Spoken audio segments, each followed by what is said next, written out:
पर पश्चिम बंगाल की ममता सरकार और केंद्र एक बार फिर आमने सामने आते दिख रहे हैं।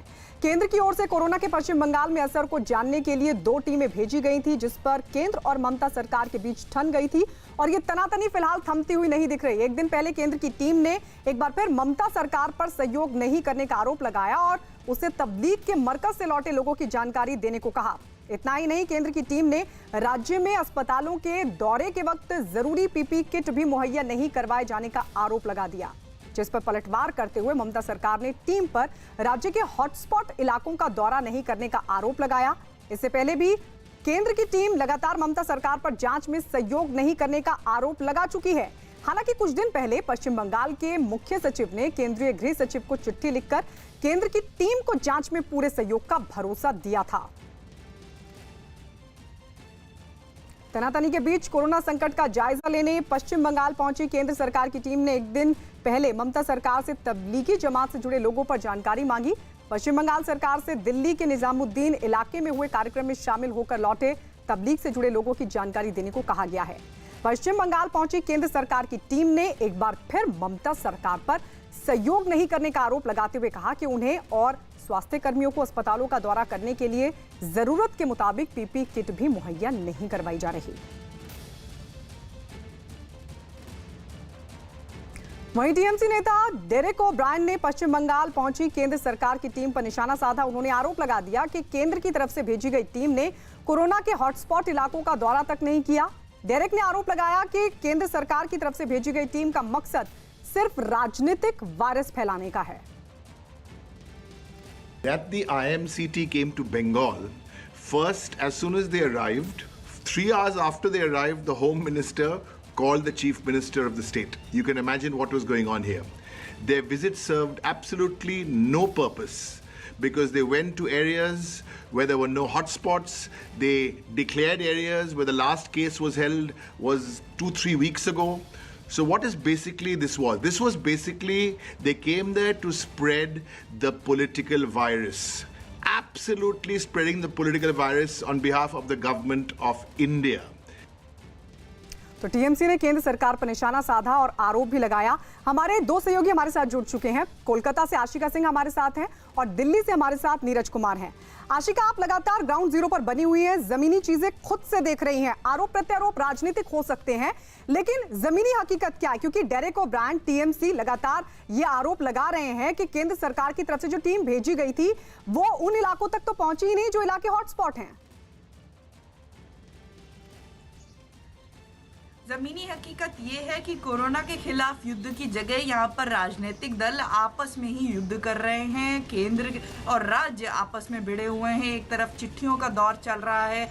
ये जो केंद्र की टीम आई है, उन्होंने जो नई चिट्ठी लिखी है, 4 चिट्ठियाँ अब तक लिख चुके हैं। जो अंतिम चिट्ठी जो कल लिखी गई है उसमें ये भी पूछा गया है कि जो मोबाइल फोन है वो क्यों नहीं पेशेंट लेकर के क्वारंटाइन में जा सकते हैं।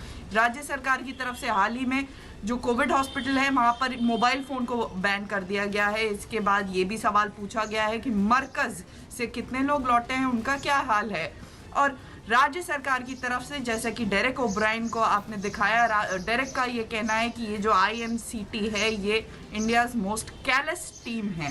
तो यहाँ पर आरोप प्रत्यारोप का दौर जो है वो चल रहा है, ना कि कोरोना के खिलाफ युद्ध। एक तरफ आंकड़ा लगातार बढ़ता जा रहा है, टेस्ट की संख्या बढ़ी है अब जाकर। अभी तक हालांकि 1000 टेस्ट भी एक दिन में नहीं शुरू हैं पश्चिम बंगाल में। तब भी पिछले 4-5 दिनों का आंकड़ा देखें तो कभी 38, 58, 51 ऐसे आंकड़े बढ़ रहे हैं रोज़ाना। ऐसी परिस्थिति में जहाँ पर कंटेनमेंट जोन भी यूँ कहें कि कई जो हैं वहाँ भी लोग बाहर नज़र आ रहे हैं। लॉकडाउन इसके पहले देखा गया है कि कई रिलैक्सेशंस भी दिए गए हैं राज्य सरकार की तरफ से। मिठाई की दुकानें भी खोली गई हैं।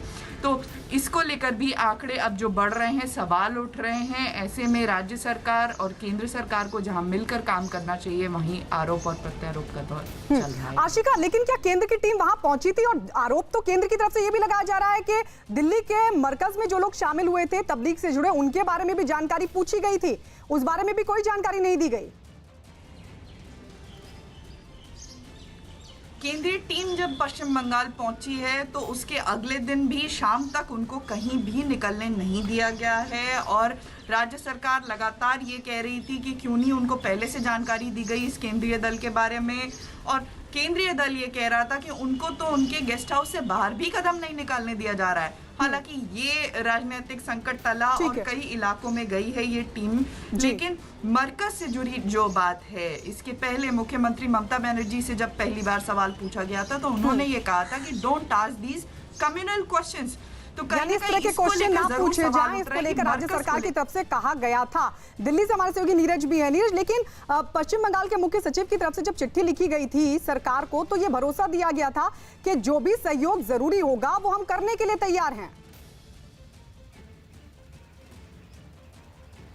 देखिए बिल्कुल, लेकिन ज़मीन पे उस तरह का सहयोग नहीं दिखता क्योंकि केंद्र सरकार की जो पहल है उसको ममता बनर्जी की सरकार हस्तक्षेप के तौर पे देखती है। और कहीं ना कहीं अगर देखें कि 2011 में पश्चिम बंगाल में विधानसभा चुनाव होने और जिस तरह से हाल में के वक्त में भारतीय जनता पार्टी का वहाँ वजूद बढ़ा है और आने वाले विधानसभा चुनाव को देखते हुए ये लड़ाई जो है केंद्र और राज्य के स्तर पे ही नहीं, बीजेपी और तृणमूल के स्तर पे भी है, मुख्यमंत्री और राज्यपाल के स्तर पे भी। और कहीं ना कहीं कोरोना से लड़ाई लड़ने के अलावा ये जो लड़ाई है, जैसा कि हमारी सहयोगी आशिका ने भी कहा कि राजनीतिक लड़ाई ज़्यादा बनकर रह गई है पश्चिम बंगाल में और उसका नुकसान कहीं ना कहीं कोरोना से लड़ाई को लेकर हो रहा है क्योंकि भारतीय जनता पार्टी की सांसद देवाश्री चौधरी और दूसरे सांसदों ने भी ये आरोप लगाया गया है कि उन्हें भी कोरोना के खिलाफ जो काम करना चाहते हैं, सामाजिक कामकाज, उसके लिए इजाजत नहीं दी जा रही और उन्हें बंद रखा गया है।